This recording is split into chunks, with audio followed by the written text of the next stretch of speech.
vou dar muita ênfase em HIV e hepatite, porque existe uma aula própria para isso, tá? Vou falar mais sobre algumas ISTs que vocês não veem com tanta frequência no ambulatório. Então, é importante vocês terem a noção de que existe e a forma de se tratar. Começando, então, com doença inflamatória pélvica, que, né, a sigla é DIP, né? Ela é um conjunto de sinais e sintomas secundária à acessão, né, e à disseminação de algumas bactérias, que elas são oriundas do colo, né, da ectocervix, ali, do tecido da endocervix, e até mesmo do canal vaginal. Ela pode acometer o endométrio, as trompas, as fímbrias, o peritônio e até mesmo estruturas adjacentes, como os ovários. Falando um pouco sobre a epidemiologia, a bactéria mais... Deixa eu aceitar aqui o pessoal aqui, só um minuto. A bactéria mais prevalente é a clamídia, e ela é muito incomum nas pacientes mais jovens. Então, quanto mais jovens, mais comum se ter a incidência de DIP, né? Devido à promiscuidade, à troca de parceiro com frequência, então é mais comum. Sendo que a gente tem também não só a clamídia, mas pode ser uma E. coli, pode ser o gonococo, os mais comuns é clamídia e gonococo. Sobre os fatores de risco, vocês conseguem aceitar os colegas de vocês? Ou só eu?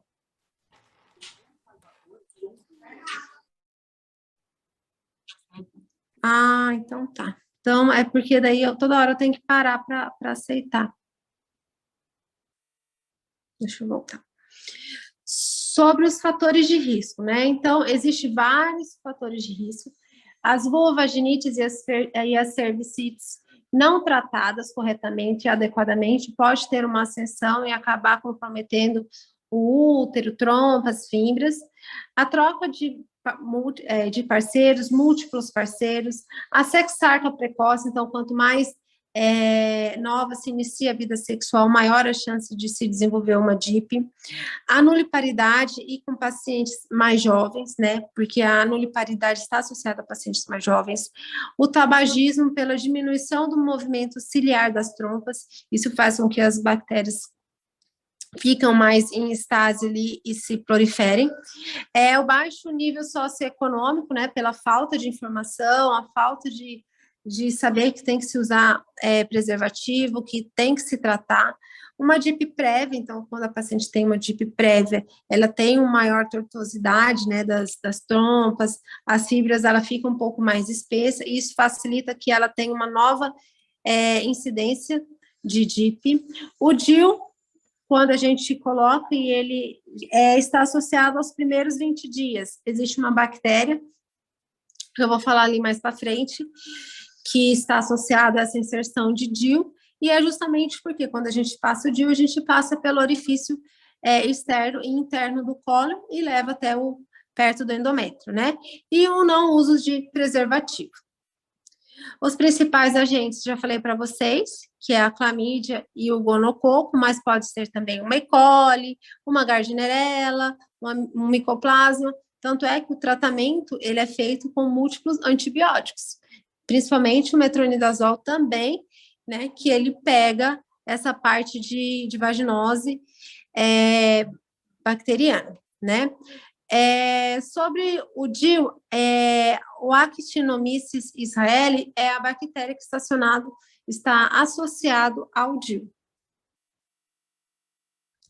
Um pouco sobre a fisiopatologia, né? Então, ela pode ser analisada de forma segmentar. Como que vai ser isso? Então, primeiramente, ela se origina ali no colo, né? Com a proliferação dessas bactérias e tem uma ascendência até as trompas, até o útero, e depois as trompas, fímbrias. Nas trompas, elas ficam em estase ali, pode provocar uma secreção purulenta, e essa secreção purulenta, né, pode passar pelas fímbrias, cair na cavidade, e isso causar, né, uma disseminação. Tanto que, quando essas bactérias caem dentro da cavidade abdominal podem causar uma peritonite, pode causar uma salpingite, uma sepse, né, que são as consequências desse não tratamento. Muitas vezes vocês veem na cesárea a gente falando assim, nossa, tem um monte de aderência, sendo que a paciente nunca teve uma cesárea prévia. Isso pode ocorrer por conta de DIP, que ela faz esse aspecto de aderências. A classificação. Então, a DIP, a gente pode classificar ela conforme o tempo de evolução, né? Se for só no colo ali, uma cervicite, a classificação 0. Se for uma endometrite, classificação 1A.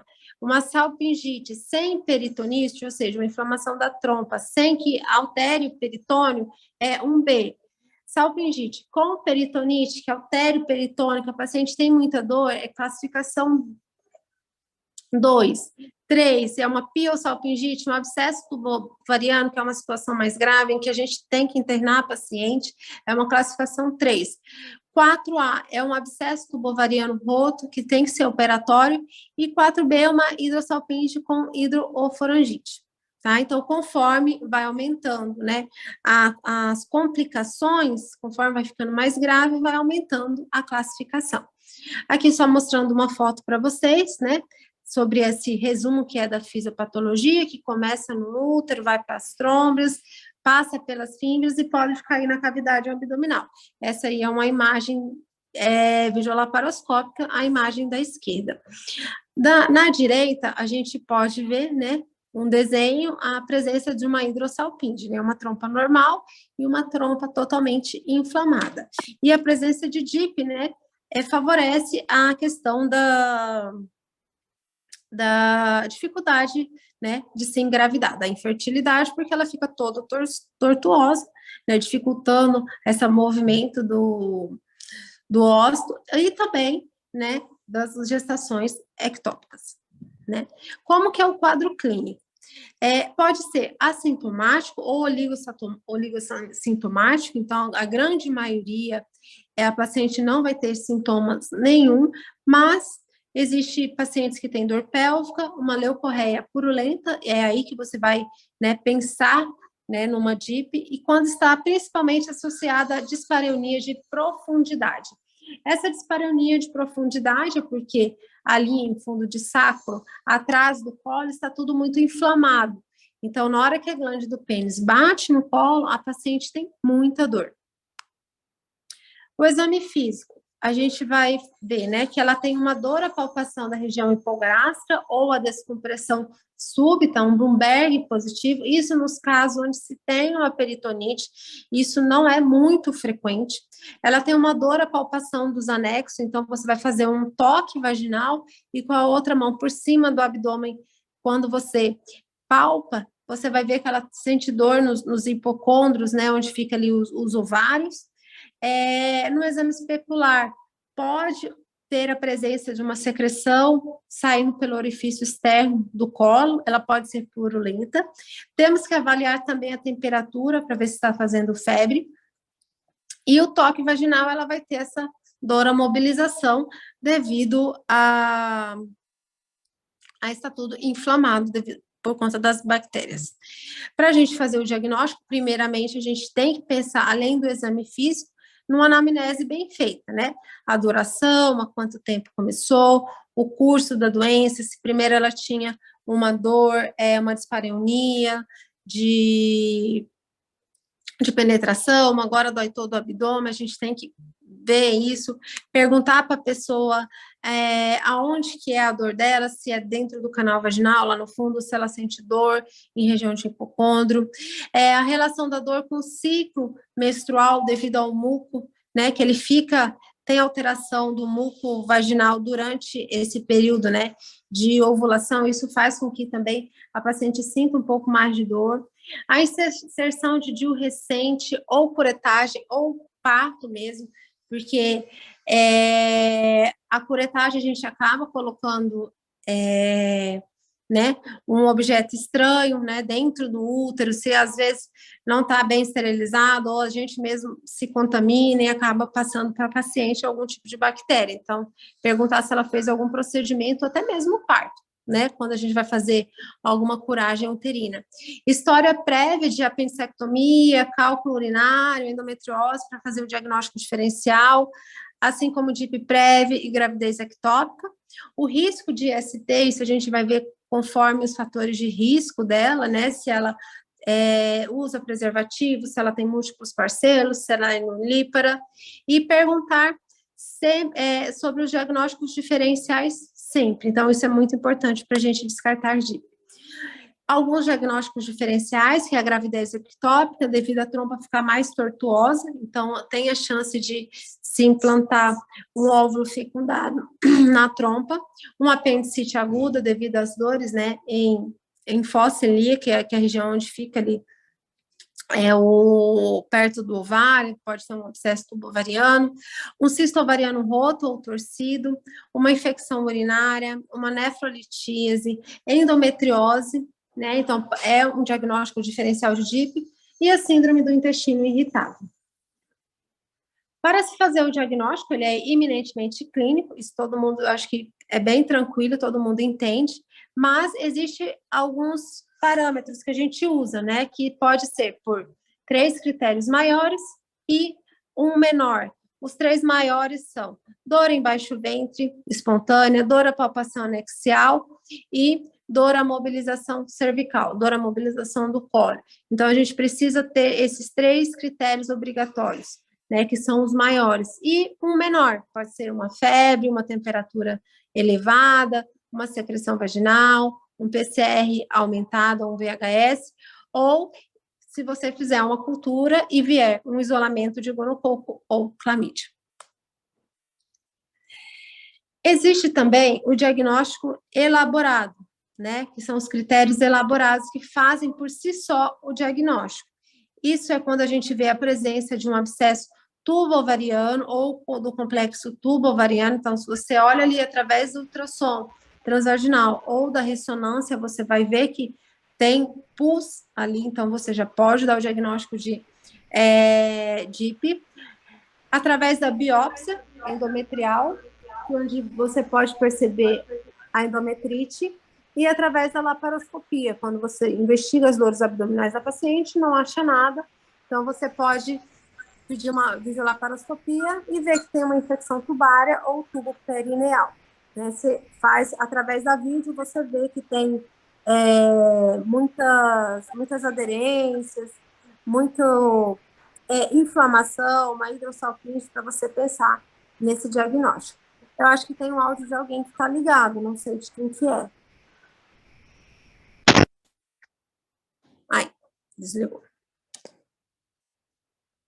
Alguém quer perguntar, gente, alguma coisa? Ainda não, prof. Então tá. Quando que é a prova de vocês? A gente começou o rodízio essa semana. Ah, é que eu acho que tem 2 turmas aqui. Não estou enganada. Ah, então Professora, a gente ainda não tem data marcada, porque ainda falta outras aulas para serem dadas. Ah, ok. Tá, é que tem 2 turmas. Vamos lá, então. O tratamento vai depender do tipo da DIP que é. Se for uma DIP mais tranquila, que não tem necessidade de internar, que a grande maioria delas, a gente faz tratamento ambulatorial.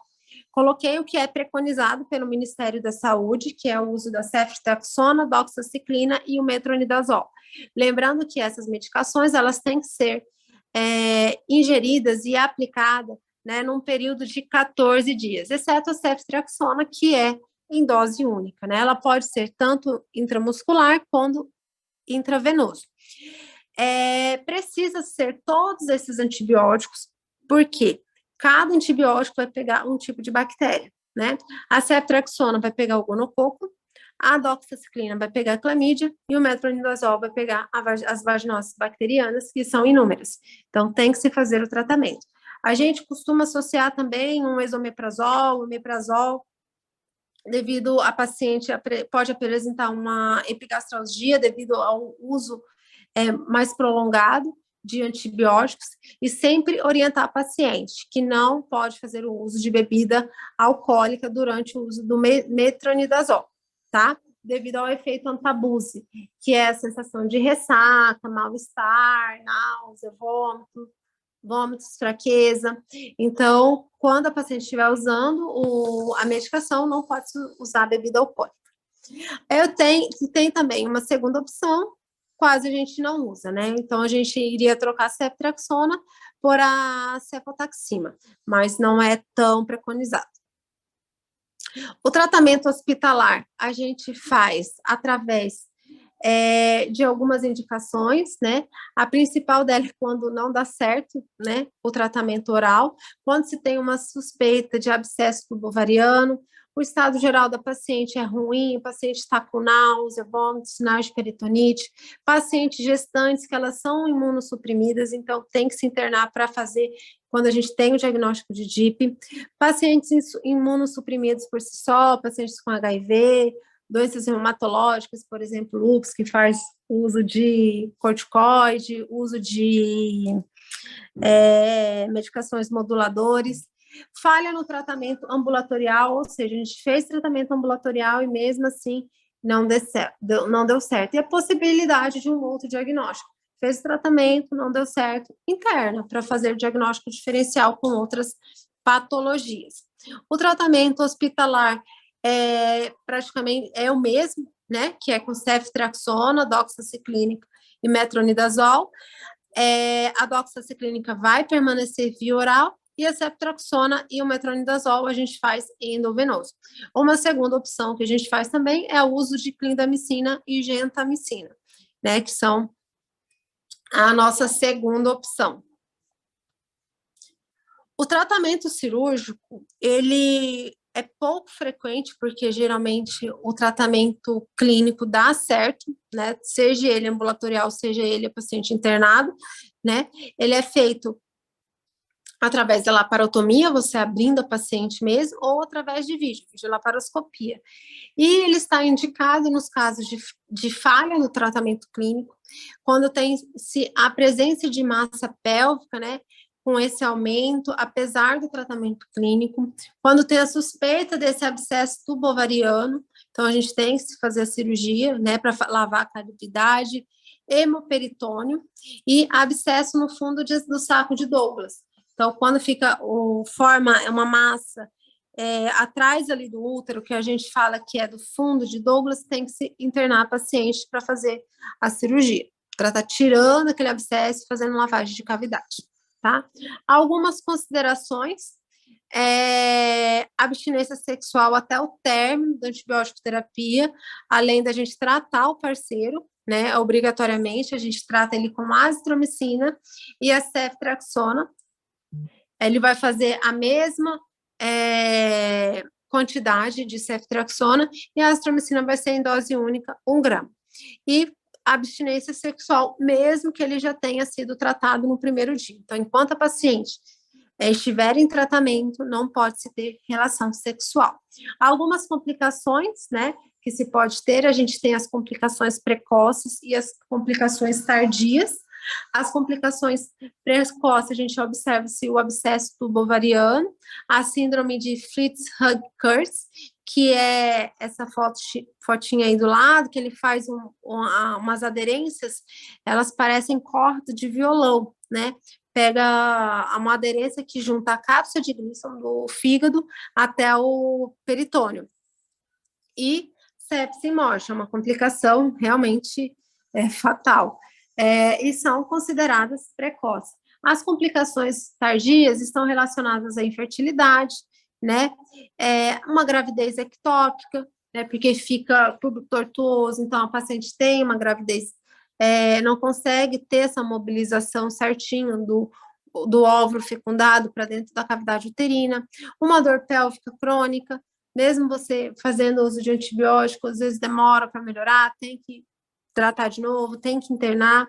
A dispareunia, que ela incide em 50% das pacientes com dor pélvica crônica, e a recorrência de DIP é de 15% a 25% nas mulheres. Então, assim, é bem frequente. O problema da DIP é que ela é pouco diagnosticada. As pessoas não dão muita atenção, e isso é um grande problema. Na verdade, é um problema de saúde pública, né? O acompanhamento, depois... Só um instante.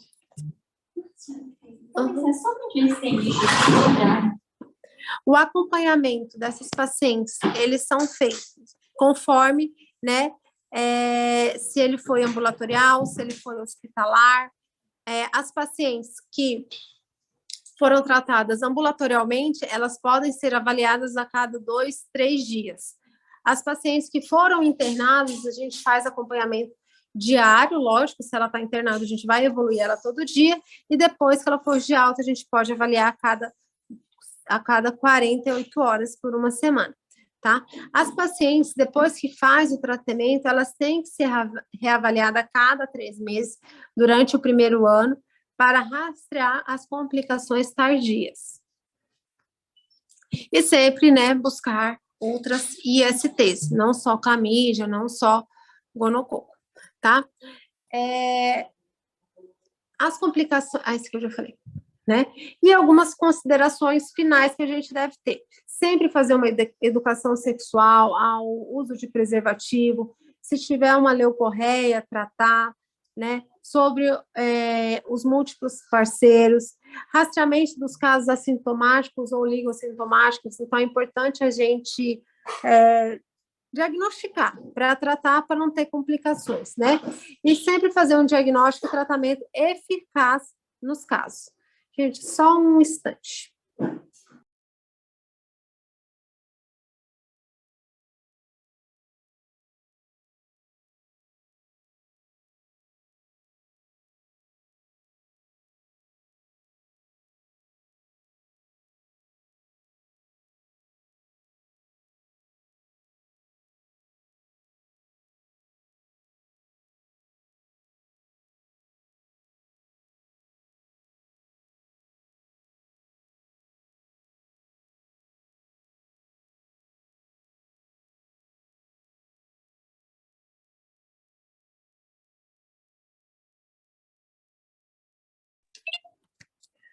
Pessoal, alguém quer fazer alguma pergunta sobre DIP?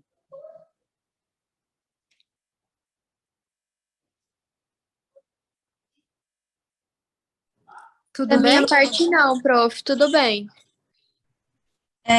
Eu não sei se a senhora falou, mas aqueles estágios da DIP, a gente consegue classificar eles com a ajuda de algum exame de imagem? O exame de imagem que a gente pede vai ser ultrassom, vai ser ressonância. A gente começa com ultrassom, né? Mas a parte clínica é bem importante, porque tem uns que sinais de peritonite, sem sinais de peritonite, mas o ultrassom é válido sim. Para classificar em estágio A, um A, Isso, aham. só com exame de imagem. Não, né? Por exemplo, o estágio 0, que é cervicite, isso aí é exame clínico. Né? Deixa eu voltar aqui para vocês verem aqui. Faz sentido. Né? Aqui. Aqui, né? Cervicite. Você vai olhar e você vai ver que tem pus saindo pelo colo, todo hiperemiado, né? Uma endometrite, ela vai ter dor na relação, pode ser um sangramento, né? A salpingite, elas são através de ultrassom transvaginal, assim como a abscesso bovariano, hidrossalpingite, então precisa dos dois, né? Vai depender, você tem que avaliar a paciente. Certo, obrigada. Nada. E eu acho importante vocês saberem de cor esse tratamento, principalmente o ambulatorial. Porque o ambulatorial, vocês veem muito, principalmente no postinho de saúde, tá? Quem vai fazer, depois que forma, vai fazer PA, pega muito, muito mesmo. É importante vocês saberem, tá? Critérios de internação, raramente vocês vão pegar isso, que geralmente quem pega é mais especialista mesmo, né? Que já fez o tratamento, não deu certo, passa por ginecologista e dali ele assume. Mas tratamento clínico, realmente, eu acho que todos têm que saber, tá? Falando um pouco, gente, sobre as infecções sexualmente transmissíveis, eu vou ser bem breve aqui, porque eu acho que eu já estendi um pouco, tá? Vou falar alguma delas, principalmente as que causam lesões, que vocês vão ver muito, tanto no ambulatório, quanto no posto de saúde, quanto nos pronto atendimentos. Começando com as cervicites, que é aquela alteração do colo, que é necessário a gente fazer um exame especular. O HPV, ela tem uma característica diferente das lesões. A herpes genital também é muito frequente a gente ver. A sífilis, a sífilis primária, sífilis secundária, é comum também a gente observar nos pronto atendimentos. Cancro mole, donovanose, não é algo infrequente, a gente não vê tanto, assim como linfogranuloma venéreo, HIV e hepatite, eu vou falar somente citar, tá? Que tem uma aula específica para isso. Gente, como eu estou dando aula pelo Zoom, ele só admite, acho que 40 minutos. Eu tenho mais 10 minutos para falar com vocês, aí vai cair, aí eu entro de novo, tá bom? Falando um pouco sobre as cervicites, né, que é essa inflamação do colo, então você vai olhar para o colo, você vai ver ele todo hiperemiado, com saída de secreção purulenta, friável, quando você passa, até quando você vai passar o espéculo, ele sangra de tão hiperemiado que ele está. Um dos principais agentes, né, é a Neisseria e o gonococo. O quadro clínico pode ser desde assintomático, como uma presença também de saída dessa secreção. O diagnóstico, você vai ver se pode ter esse muco purulento saindo pelo orifício do colo, o colo está demasiado, friável, ele sangra até mesmo quando você passa a espátula, quando você vai pôr o espéculo ele já sangra, né? E o tratamento dos cervicites a gente vai fazer, né, com ceftriaxona e azitromicina. Como ele está somente no colo ali, ele não é considerado uma DIP, então você vai fazer esse tratamento em dose única, com ceftriaxona e azitromicina. Aqui eu coloquei cervicite sem identificação do agente etiológico, porque nós não temos o costume de ficar fazendo cultura. A gente já trata o paciente. E a clamídia, ela nunca anda sozinha, ela sempre anda com o gonococo. Então, a gente opta por tratar essas duas bactérias. Porque se a gente não trata, né, ela pode evoluir para uma DIP, como eu já falei anteriormente.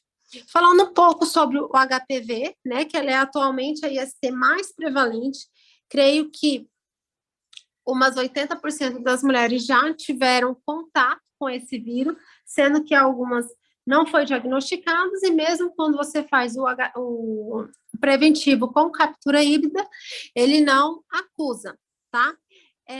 O tempo médio de incubação é de 3 semanas a 8 meses. Ele está muito relacionado ao câncer de colo uterino, vulva, vagina, reto e pênis. Então, é por isso que a gente faz, né, preventivo anualmente nos nossos pacientes. Pelo Ministério da Saúde, era a partir de 25 anos.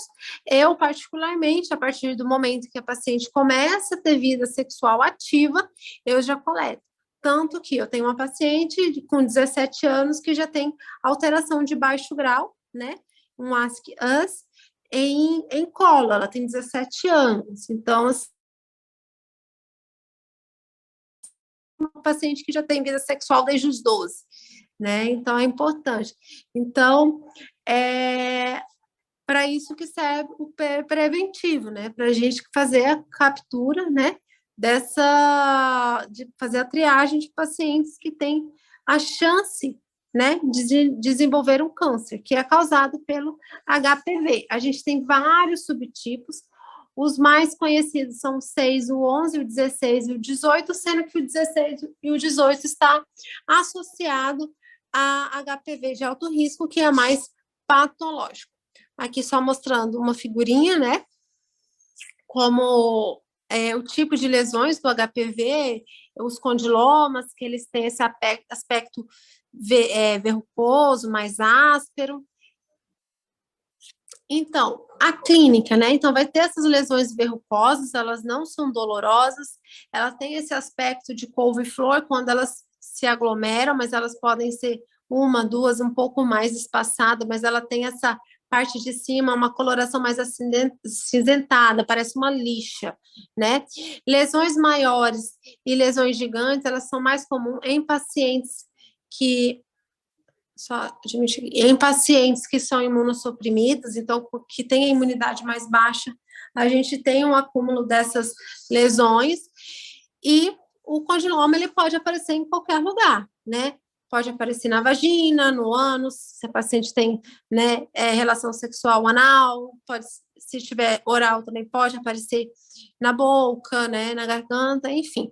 O tratamento a gente pode fazer com o ATA, que é o ácido tricloracético, a gente manda manipular ele em 80% a 90%, lembrando que ele queima mesmo. Então, quando você vai aplicar o ácido, ele tem que ser aplicado com a luva, não pode deixar derramar, até para abrir a embalagem você tem que abrir com luva, porque na hora de abrir você pode se queimar com ele.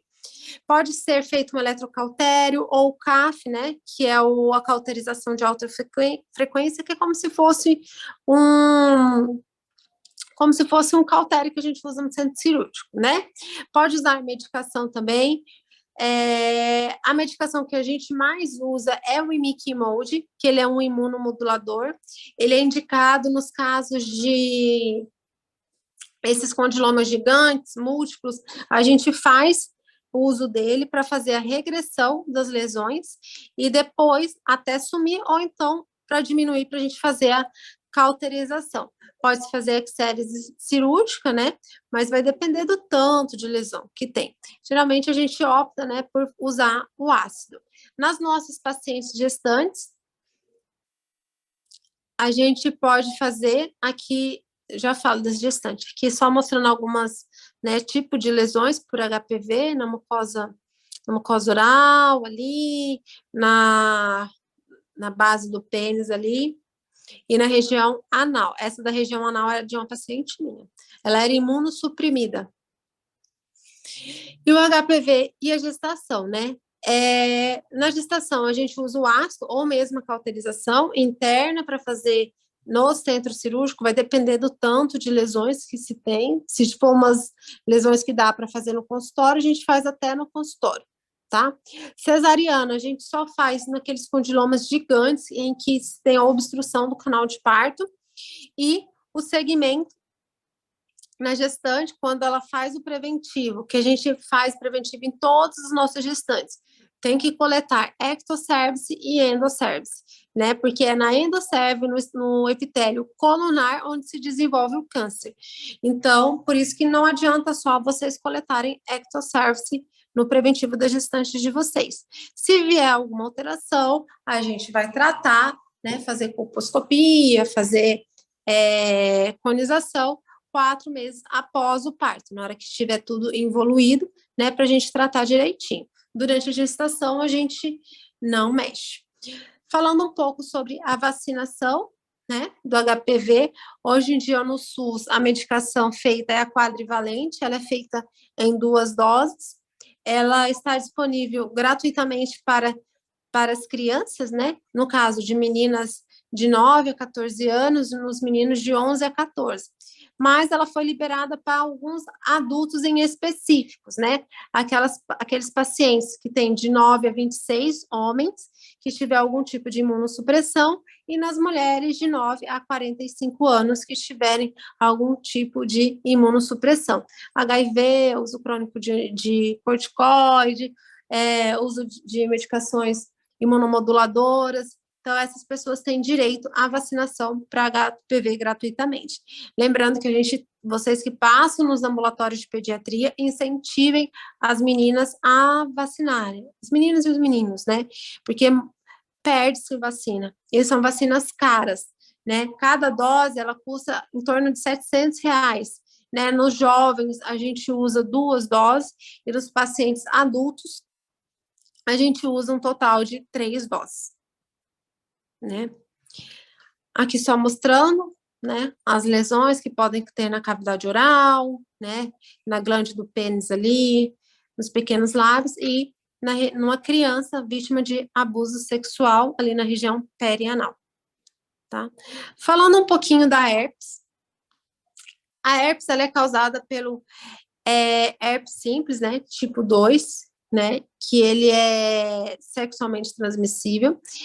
Ela é uma doença, né, ulcerativa, é a mais frequente que a gente tem. Ela é recorrente e incurável, né? Uma vez que diminuiu a sua imunidade, ela pode aparecer. Ela tem uma característica, né, de evolução. Ela começa como se fosse uma vesícula, se transforma, ela se rompe, ela forma uma úlcera e depois uma bolinha. Ela pode ter vários estágios. Então, quando você vai avaliar uma herpes, ela não é única, elas geralmente são várias, e elas estão em vários estágios, né, de evolução. Então, cuidado com isso, porque às vezes você vê ela em estado mais ulcerativo. Que eu estava falando para vocês, que a herpes ela tem vários estágios, né, de cicatrização, de evolução, né, e caso você não faça nada, ela pode desaparecer sozinha. Então, se você não tratar, não fizer nada, ela vai sumir sozinha, tá? Aqui mostrando uma foto, né, não falei tratamento. O tratamento, ele é feito com aciclovir, que ele é retroviral, né? E o mesmo tratamento que a gente faz numa pessoa não gestante, a gente pode fazer numa pessoa gestante. Ele é um tratamento mais longo, a gente faz ele por 10 dias, né? E se recorrer, a gente pode adicionar mais 5 dias, ou seja, 15 dias. Temos algumas outras opções, né? Que é o fanciclovir e o valaciclovir. Mas na gestante, como vocês têm bastante contato, a gente pode tratar com a ciclovir mesmo. Aqui só mostrando, né, para vocês alguns estágios da herpes. Essa figura aí do lado, que parece uma úlcera com a bolinha branca no meio, a maioria das vezes vocês vão pegar desse jeito. Quando ela não tiver em vesícula, ela vai estar estilo úlcera, tá? É muito frequente isso aí. Então, herpes genital ativo e parto não pode ser feito parto normal. Então, quando a paciente tem herpes genital, ela tem que ser obrigatoriamente por parto via alta, tá? Porque a herpes, ela pode acabar afetando o sistema nervoso central da criança. Então, quando se tem uma herpes, é indicação absoluta de cesariana. Falando um pouco da sífilis, né, que vocês já devem estar carecas de saber, ver isso nas jovens, na pediatria, né, que é através de uma espiroqueta, que é o treponema. A forma de adquirir é via sexual, notificação compulsória, ou seja, a gente tem que notificar todo mundo, né, que tem um diagnóstico. A gente faz esse exame aqui como triagem em todos os nossos pacientes. Existe a sífilis primária, secundária, terciária. Primária é aquela que aparece apenas a lesão, né, na genitália. Ela some, né, se você não fizer nada, ela tem uma forma circular, não é dolorosa, ela não tem um fundo purulento. A secundária, ela pode aparecer de 6 semanas a 6 meses após a primária, e ela se manifesta através de uma mialgia, de uma artralgia, de lesões pelo corpo, principalmente na palma das mãos e nos pés. E a gente tem a classificação também quanto ao tempo, né? Se ela é latente recente ou latente tardia. Recente é até 1 ano e tardia é após 1 ano, né? Então, isso é importante na hora do tratamento. Mostrando aqui uma foto para vocês, né, de uma lesão primária, tem uma lesão ali na língua da pessoa, e também na glândula do pênis, né? Então, ela é uma úlcera, ela tem uma borda bem definida, ela é um pouco mais endurecida, ela é indolor, ela não tem esse fundo purulento, diferente de uma outra patologia que eu vou mostrar para vocês mais adiante, tá? E pessoas infectadas, mesmo que elas não tratem e sumiu a lesão, elas continuam, né, contaminando os seus parceiros, né, contaminando as outras pessoas. As sífilis secundárias, que é aquela mancha, né, que eu falei para vocês, que tem na palma das mãos, dos pés, pode até se disseminar pelo corpo, não é tão frequente, mas é mais nas palmas das mãos e dos pés, tá? Elas são, quando elas se juntam, elas podem formar o condiloma plano ou em lata, né, que elas se confluem, né, elas ficam mais elevadas. E a terciária, né, quando atinge sistema nervoso central, né, fica uma forma mais de gravidade. O diagnóstico, né, que todo mundo já sabe, né, que a gente tem a pesquisa direta, que é através, né, de pegar um raspado da lesão e ver em campo escuro, onde a gente vai ver o treponema. Tem os testes não treponêmicos, que é o VDRL. O ruim do VDRL é que ele dá muita reação cruzada, ele não é específico. E o teste treponêmico, né, que é o FTABS, que ele já é específico para o treponema e ele é ofertado pelo SUS. Então, aqui, quando a paciente interna, a gente faz, né, o teste rápido, que ele é considerado um teste treponêmico.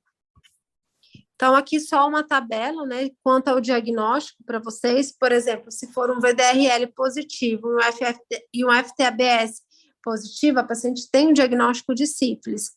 Um VDRL positivo e um FTABS negativo é um indicativo de outra doença, um falso positivo. Algumas doenças reumatológicas cursam, né, com VDRL positivo, até mesmo idoso, né?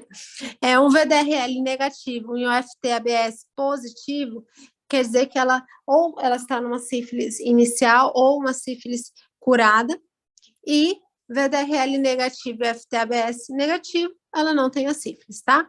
O tratamento, lembra que eu falei para vocês, conforme, né, o estágio, né, se ela é uma sífilis recente, que é menor que 1 ano, ou se ela for maior que 1 ano, vai ter um tipo de tratamento.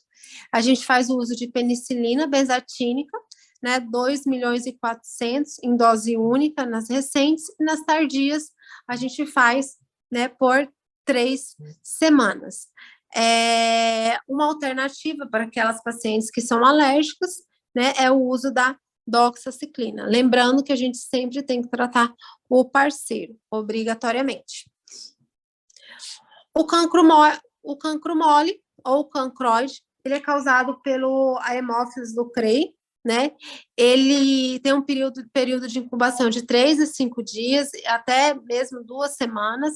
Ele é mais frequente, né, na população masculina, tanto é que eu nem achei foto de mulher para mostrar para vocês. E eles são lesões dolorosas, múltiplas. Ela tem essa borda irregular, um fundo purulento, né, com odor fétido diferente, né, do cancro duro, né, que é o da sífilis. Então, aqui você vê que ele é mais amolecido, né, e associado a gente pode ter também uns gânglios infartados. O diagnóstico é clínico, mas você pode também fazer a bacterioscopia para elucidar melhor o seu diagnóstico, e o tratamento é feito com azitromicina. Uma alternativa é usar o ceftriaxona em dose única.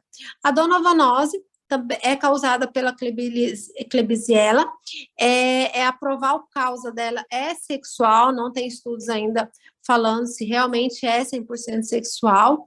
Ela inicia como uma úlcera indolor, ela tem uma ferida que ela cresce em volume e em extensão, né? E ela faz essa configuração em espelho. O que é essa configuração em espelho? Aonde ela trisca, ela forma uma nova lesão, né? Então, em regiões de dobra, você vai ter ali 2 lesões, né?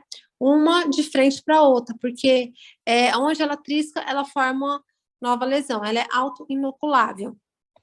O diagnóstico é clínico e a gente pode também fazer uma pesquisa de anátomo patológico, onde a gente vai observar os corpúsculos de Donovan. E o tratamento, né, é feito através da azitromicina, 1 grama por semana, por 3 semanas. Se as úlceras permitir, se as úlceras persistir, a gente vai continuar esse tratamento até o seu desaparecimento. né? O linfogranuloma venéreo, né? Ele está associado à clamídia, que a gente já viu o tratamento, né? Que pode ser com azitromicina. Uma alternativa também é a doxaciclina. Ele fica como se fosse o linfonodo, né? Infartado, né? Principalmente ali nas regiões inguinais. Se você não fizer nada, ele acaba desaparecendo, porque ele acaba drenando, desaparece.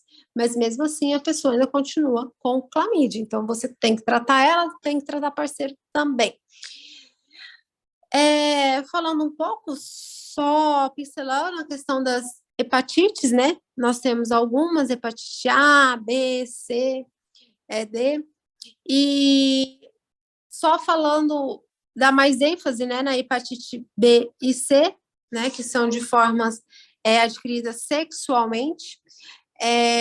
A B, ela não tem indicação absoluta de parto cesáreo, ela pode ser parto normal, né? Lembrando que a gente tem que ter imunoglobulina logo após o parto para se fazer na criança.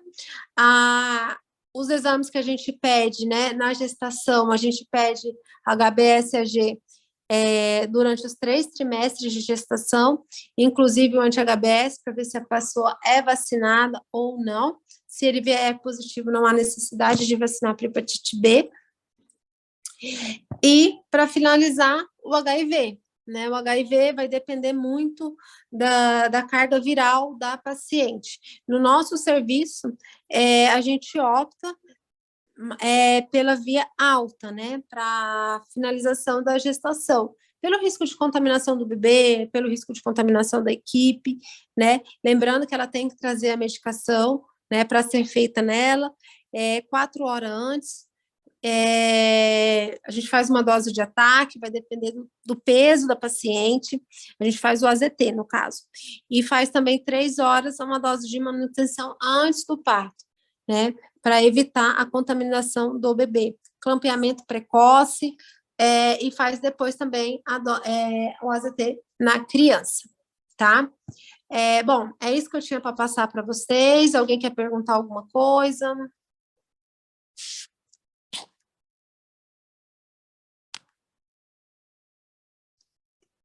Acho que não, prof. Obrigada. Não, né? Então tá bom, gente. Boa sorte aí para vocês nessas provas. Sucesso e fiquem com Deus. Fica com Obrigada, Deus tchau, também, tchau. prof. Obrigada, prof. Obrigada, prof. Tchau, tchau.